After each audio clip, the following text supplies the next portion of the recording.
The lights of late-night television never dim, but that evening on Jimmy Kimmel Live, a different kind of tension buzzed beneath the polished surface, an undercurrent that even the seasoned crew could feel moments before cameras rolled, as John Cena, larger than life both physically and in presence, entered the green room with a jawline carved in granite and a disposition already taut from an afternoon of prickly interviews.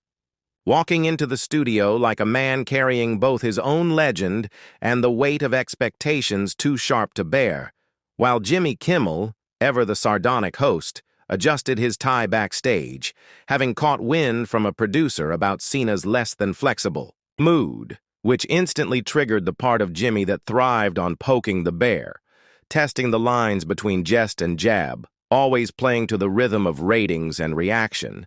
And so the show began with usual fanfare, laughter in the rafters, cameras gliding across the warm studio lights, and Jimmy's monologue breezing by with polished wit until the moment arrived for Cena to take the seat across from him, introduced with booming flair, entering to raucous applause, flexing that familiar grin that masked a simmering frustration. With Hollywood's sideways respect for his transition from wrestling ring to film reel, and as Jimmy launched into compliments that edged toward irony, mentioning Cena's surprising acting chops and almost too serious method approach, Cena's smile stiffened just slightly, a twitch invisible to most but monumental to the trained observer, and so the first cracks formed, minuscule but telling, as Jimmy, emboldened by laughter, pressed further,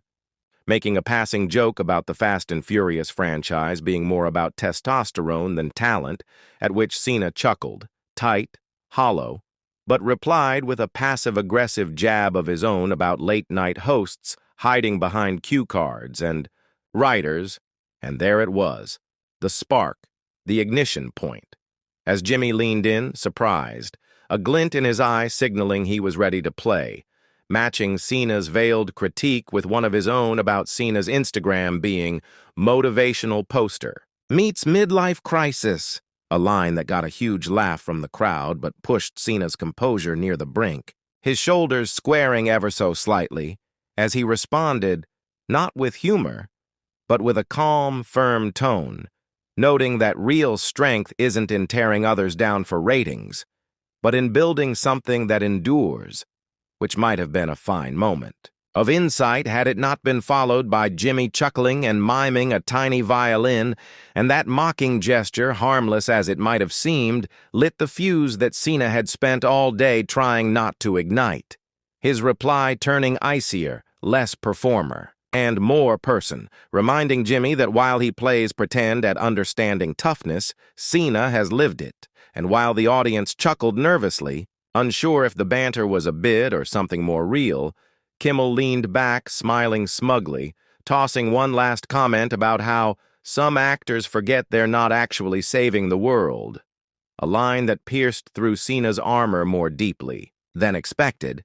because he'd spent years clawing out of the shadow of a stereotype, proving his place on sets where people half his size got double his credit.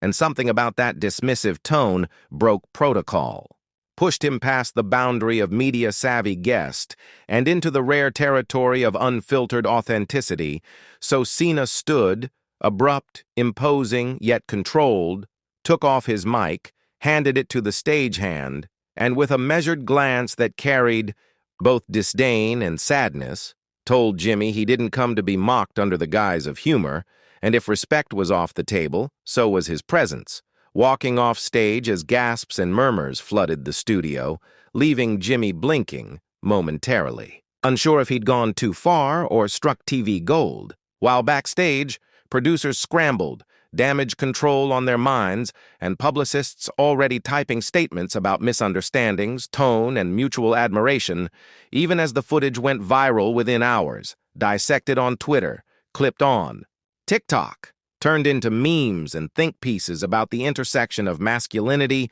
media, and ego, with camps divided, some praising Cena for standing up to performative belittlement, others accusing him of being unable to take a joke, while Jimmy, ever the seasoned veteran, opened the next night's show with a self-deprecating monologue, calling it the day late night met heavyweight feelings. Though some said his eyes betrayed a quiet regret, that maybe, just maybe, behind the smile, he knew there was truth in Cena's walk-off, that for all the laughs and lines, they'd stumbled into something real and uncomfortable.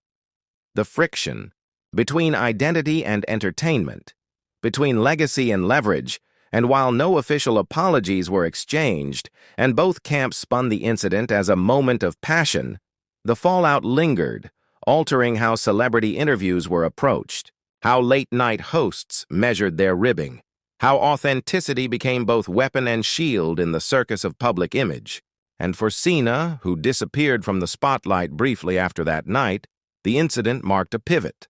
The end of pretending to laugh along, the start of demanding space not as a caricature, but as a man who had earned his seat, whether on